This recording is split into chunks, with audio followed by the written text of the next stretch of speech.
Good morning, সবাইকে জানাই আমার অনেক ভালোবাসা, সেই সঙ্গে বড়দের আমার প্রণাম। আজকে এই ব্লগটা যেহেতু নতুন বছরে আপলোড করছি, তাই তোমাদের প্রত্যেককে জানাচ্ছি হ্যাপি নিউ ইয়ার। মা কালীর কাছে প্রার্থনা করব আমাদের নতুন বছরটা যেন বিশাল ভালো কাটে, আমরা প্রত্যেকেই যেন হাতে পায়ে সুস্থ থাকি, আমরা নিজেরাও যেন ভালো থাকি আর অন্যকেও যেন ভালো রাখতে পারি। আজকে তো 31 তারিখ আর বারটা হলো মঙ্গলবার। তো চলো আজকে দিনের গল্পটা তোমাদের সঙ্গে সেরে নেওয়া যাক। সকাল তো ঘুম থেকে উঠে প্রথমেই চলে আসলাম ছাদে, আর তখনই বুঝতে পারলাম আজ বড্ড কুয়াশা। জানো, আমাদের এখানে বেশ ঠান্ডা পড়েছে। তোমরা তো দেখতে পাচ্ছ আকাশের যে অবস্থা, রৌদ্র নেই, বুঝলে? তোমাদের এদিকে কিরকম ঠান্ডা পড়েছে সেটা নিশ্চয়ই জানিও। আমি যদি নিজের ব্যাপারে বলি তবে এটা বলবো আমার দ্বারা অত কাজ হয় না, আর শীতের সকালে তো ইটস নেক্সট টু ইম্পসিবল। তবে আজকের দিনের পরিকল্পনাটা বেশ কিছুদিন ধরেই করে রেখেছিলাম, তাই সকালে উঠে কাজে লেগে পড়লাম শীতকে জয় করে। হ্যাঁ হ্যাঁ জানি, তোমরা বুঝেই গেছো আজকে কি হতে চলেছে।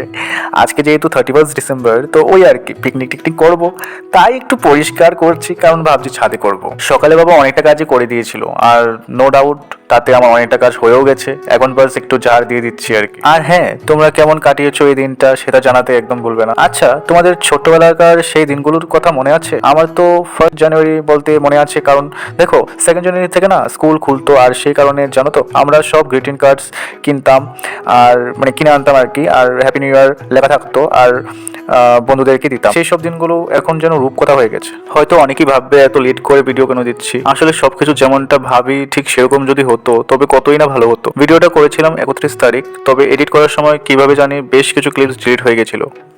আসলে ভিডিওটা এত সুন্দর করে করেছিলাম, তাই ক্লিপস ডিলিট হওয়াতে মনটা বেশ খারাপ হয়ে গেছিলো, তাই 3-4 দিন লেট হলো। তবে অবশেষে যতটুকুই ছিল ভিডিওটা ততটুকুই আপলোড করার সিদ্ধান্ত নিয়ে মা কালীর আশীর্বাদে করেই দিলাম, এটা ভেবে যে অ্যাটলিস্ট চিরকাল এই ভিডিওটা থাকবে, তার সাথে এই স্মৃতিগুলো থেকে যাবে। দেখতে দেখতে চোখের সামনে দিয়ে আরও একটা বছর জীবন থেকে চলে গেল। কি চেয়েছিলাম, কি পেয়েছি, সেই হিসাবটা করতে বসলে হয়তো মনটা খারাপও হবে, আবার কোথাও ভালোও হবে।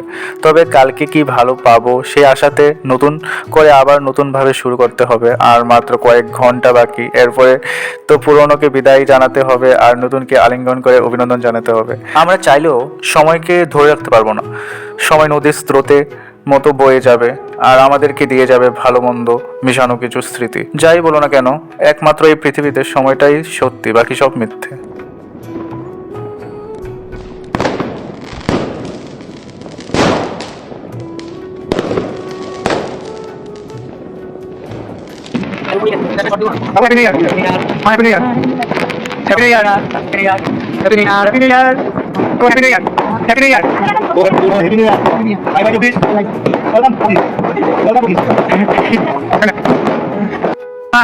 নতুন বছর তো পড়ছে, 2024 গেছে গা, 2025 নমস্কার করো, 2025 নমস্কার করো, 2025 নমস্কার করো।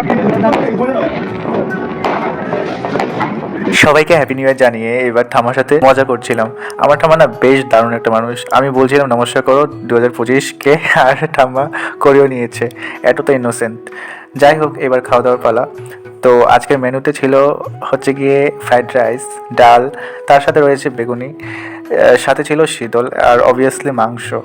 তাছাড়া কি পিকনিক হয়? আর শেষে ছিল পাঁপড়। আর আজকের মাংসটা কিসের ছিল সেটা না হয় তোমরা গেস করো। আজকে না সবকটা রান্নাই একদম পিকনিক স্টাইলে হয়েছে, আর তোমরা দেখতে পাচ্ছ কি মাংসটা কি তেলে হয়েছে, পুরো ঠাসা চর্বি, এক কথায় দারুণ হয়েছে। আর নতুন বছরটা যেন তোমাদের ভীষণ ভালো কাটে, তোমাদের সমস্ত মনোবাসনা যেন পূর্ণ হয়, তোমরা যেন শারীরিক দিক দিয়ে সুস্থ থাকো, এটাই মা কালীর কাছে প্রার্থনা করে ব্লগটা শেষ করলাম।